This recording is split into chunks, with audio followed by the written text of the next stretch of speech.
Muling pinamalas ni pambansang kamao Manny Pacquiao ang kanyang bilis at lakas sa pagpapatuloy ng training niya sa Baguio City.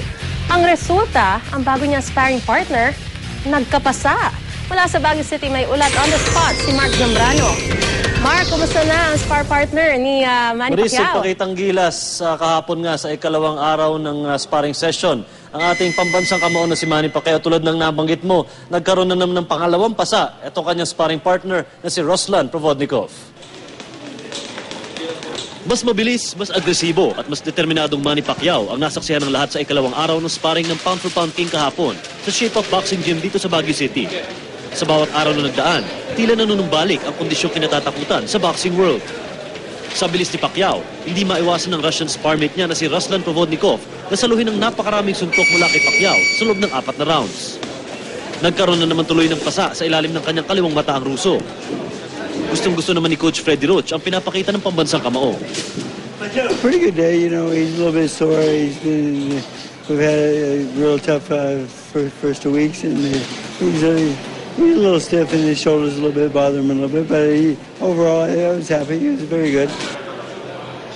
Kasama namang nanood sa ringside ang asawa ni Manny na si Jinky na nagbigay ng mensahe sa mga kritikong naninira sa bagong pananampalataya ni Pacquiao. I will pray for them. Kasi bakit naman i-criticize yung pag-preach and then pag-ensayo? Siguro mas i-criticize nila kung ano lang siguro kung sasabihin nila siguro na nung dati na ginawa niya na sinasabay niya yung pag-billiard, pagkakasino at the same time mag-ensayo. Maris, ngayong araw nga ay pansamantalang magpapahinga muna sa training ng ating pambansang kamao at mamayang hapon ay personal na mamumuno si Manny Pacquiao sa isang Bible study dito mismo sa Cuyusan Hotel. Maris? Mark, hindi naman nadala itong sparring mate ni Manny Pacquiao dahil sa inabot niyang pasa kahapon, inabot niyang pasa kay Manny.